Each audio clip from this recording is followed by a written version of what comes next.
In my last video, we covered the time leading up to signing the treaty at Waitangi. It was a time characterised by intertribal conflict, made much worse by the availability of muskets. Fighting had spread throughout the whole land. The combination of the intertribal wars and new infectious diseases had reduced the total Maori population to around half of what it had been prior to the European arrival. Counterbalancing this was the teaching of the missionaries, with some, but not all, tribes converting to Christianity. This created its own challenges, with some tribes wanting to forgive and live in peace, while others were living by their traditional tikanga, driven to seek utu for all the earlier injustices and insults. And then there was the new threat of colonisation by the French and the New Zealand Company, combined with the lawlessness of many of the whalers and traders. There was no law in the land, and there were kidnappings, rapes, cheating, and murder without any legal means of preventing it. The British government hadn't been interested in colonising New Zealand, but it was finally forced to get involved, and William Hobson was commissioned to establish a treaty with the Maori chiefs for British sovereignty over the land. So the question I want to discuss today is whether or not Maori ceded sovereignty, which would have included government over Maori as well as the European settlers. This is in the news a lot currently. Almost all published information today states that Maori did not cede sovereignty and that Te Tiriti was intended to be a partnership between the British Crown and Maori. The argument is that Britain was only concerned with controlling the British settlers who had come to trade or who had already settled in New Zealand. Many of them were of low character. Prostitution, theft, abductions and murder were rife, and there was no law in the land. Consequently, the first article of Te Tiriti allowed British government of the land over lawless Europeans, while the second article guaranteed tino rangatiratanga to the chiefs to govern themselves. The argument continues that New Zealand was at that time recognised as a sovereign country governed by the Maori chiefs, and that there is no way that the proud chiefs would submit to a queen and her governor. These arguments are based on the meaning of the words kawanatanga for government of the land and tino rangatiratanga for Maori sovereignty. But how does this stack up with recorded facts? First, we need to examine how Maori governed themselves prior to Te Tiriti. Maori were a tribal people. There are around 100 iwi, each of which includes multiple hapus. Each hapu has its own leaders, a combination of ariki, rangatira, tauhanga and elders. Each hapu managed their own affairs, completely independently of the other hapu. Decisions were made in runanga meetings, when even commoner Maori and the children might have some influence. Fearsome leaders like Hokianga could be ignored while at home and only exercised real authority when leading a war party. Most significantly, there was no overall government recognised by all iwi and hapu. Differences were settled by fighting, and intertribal warfare was ongoing long before Europeans arrived. And this didn't change with the Declaration of Independence. Listen to Hokianga's response when the missionary Samuel Marsden tried to persuade him to become king of the entire country. Now, Marsden thought that by becoming the king, this might encourage Hongi to refrain from continuing his war expeditions. I told him, I thought the chiefs of New Zealand had better make him king, and then he might put an end to their wars. He replied that the chiefs would not be persuaded to do this by him, that when he was at war he was feared and respected, but when he returned home they would not hearken to anything he might say. Consequently, Tino Rangatiratanga only operated within each hapu. At the time the treaty was signed, it was not possible for Maori to exercise sovereignty over all Maori in the land. This was the whole purpose of the proposal to cede sovereignty to the British Crown. Britain understood how to govern the whole land. They had laws. So, what did the Rangatira understand when Te Tiriti was first presented to them at Waitangi? Henry Williams was tasked with explaining to the chiefs the meaning of what was being proposed, and he explained the concept of government using biblical examples that they were familiar with from his prior Christian teaching. The Queen was equivalent to Caesar, the governor was the equivalent of the Roman governor, and the Maori chiefs were equivalent to the local Jewish king. Significantly, the Roman governor exercised authority over the Jewish king to ensure that the Jews obeyed Roman laws and paid Roman taxes. However, the Jews were free to govern themselves as long as they submitted to Roman law.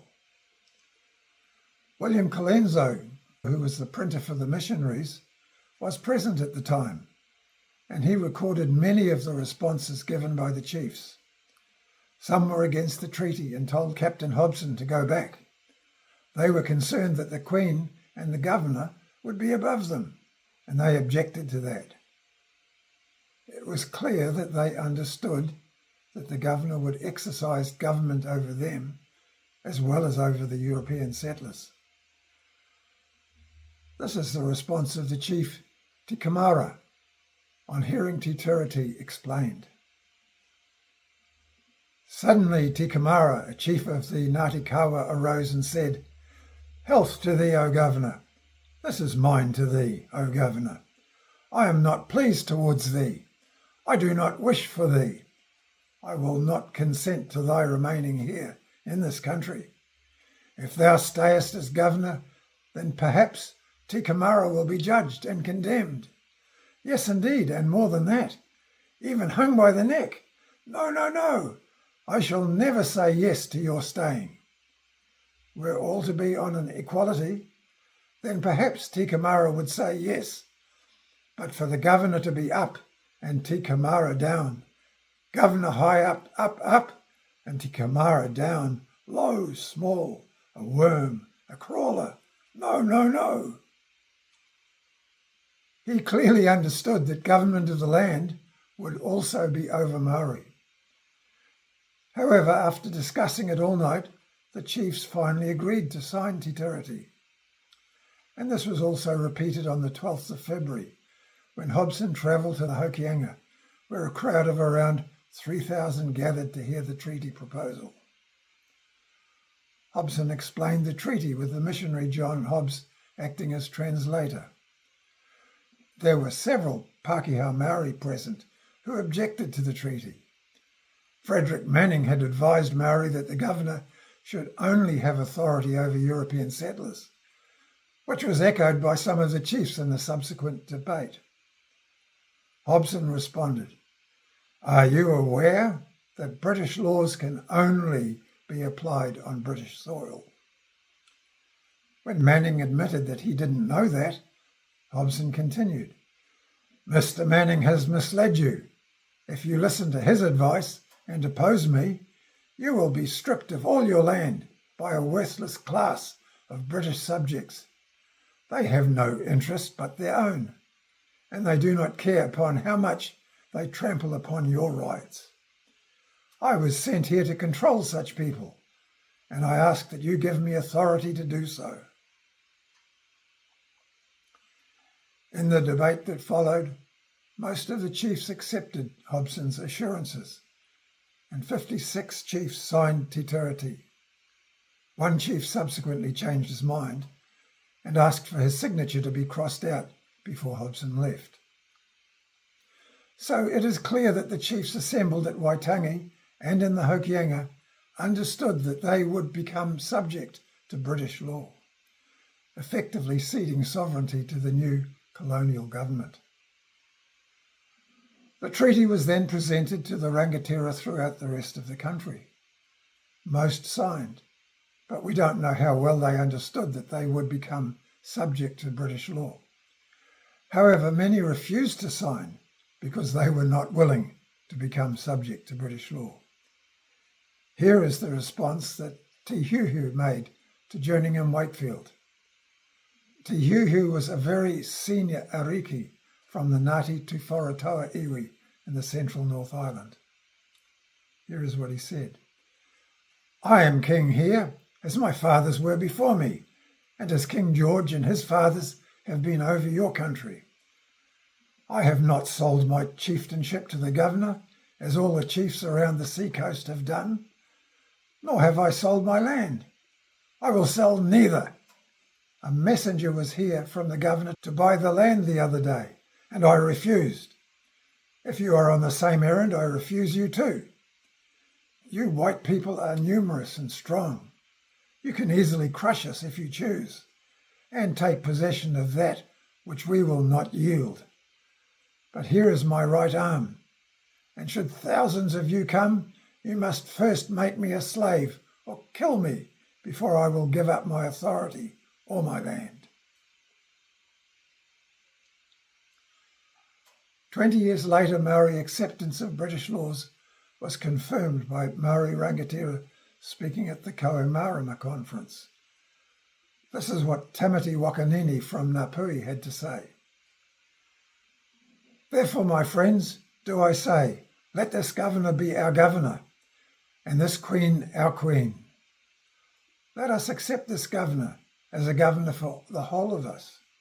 Let me tell you, ye assembled tribes, I have but one governor. Let this governor be a king to us. Listen again, you people. When the governor came here, he brought with him the word of God by which we live. And it is through the teachings of that word that we are able to meet together this day under one roof. Therefore I say, I know no sovereign but the Queen, and I never shall know any other. I am walking by the side of the Pākehā. Similar sentiments were expressed by the other speakers.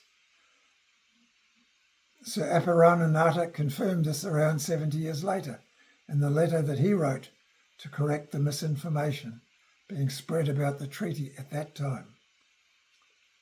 So, with this background, it is easy to understand how the treaty at Waitangi was understood at the time. Article 1 established that the chiefs of the Assembly and all the chiefs who have not joined in the Assembly give up entirely to the Queen of England forever all the government of their lands. As a multi-tribal culture, Maori had no way of governing the whole land. Those rangatira who signed Te Tiriti understood that they were agreeing to the governor exercising government of the lands, and this included both Maori and Pākehā. Article 2 established that the Queen of England arranges and agrees to give to the chiefs, the hapus, and all the peoples of New Zealand the full chieftainship of their lands, their settlements, and all their property. This recognised both the rights of ownership of the land and property, as well as the rights of the rangatira to govern within their own iwi, or hapu. But it was intended to be under the overall authority of the governor. It is similar in concept to local body councils. This would have been especially true in 1840, when Maori were in the majority. This is not properly understood today, as the role of Maori rangatira within their own hapu is not properly recognised. The discussion today should be around how Maori hapu leaders can exercise more control over their own hapu and lands, rather than about participating in partnership and national government. There are clearly issues to be resolved here, as government today is very different to what was proposed when Te Tiriti was signed. Likewise, iwi and hapu structures might also have evolved, but this should be the foundation for us to move forward. Article 3 then gave Maori all the rights, privileges and responsibility of being British citizens. This also established the rights of Maori to be elected to participate in national government.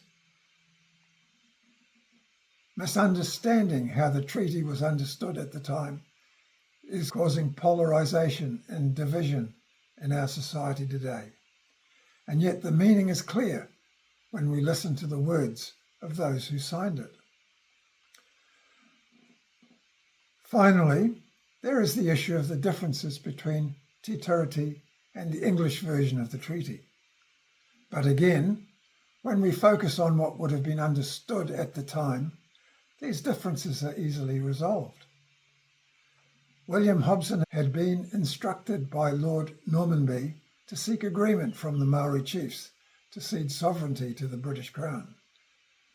Given that the chiefs had recognised that the governor would exercise government over both Maori and Pākehā, the difference between Kuanatanga, or governorship, as used in Te Tiriti, and sovereignty, as used in the English version, disappears.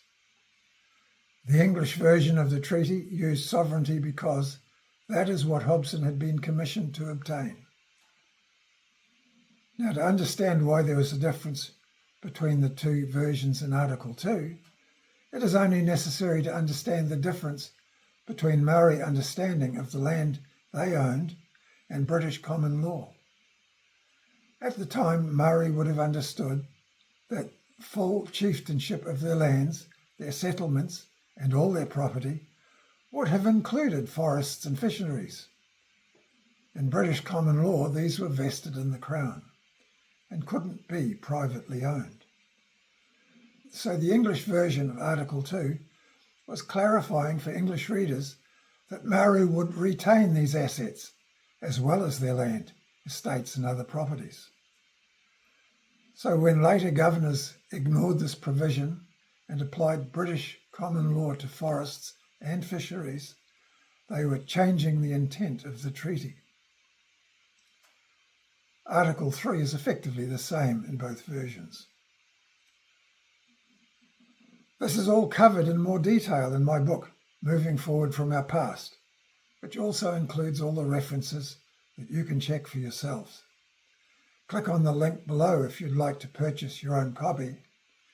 You can also freely download many of the earlier books and documents that I've referred to. My next podcast will cover the progress of Maori after the treaty. Again, this was very different to what is being presented today. Be sure to click on the subscribe button to be notified as soon as it is available.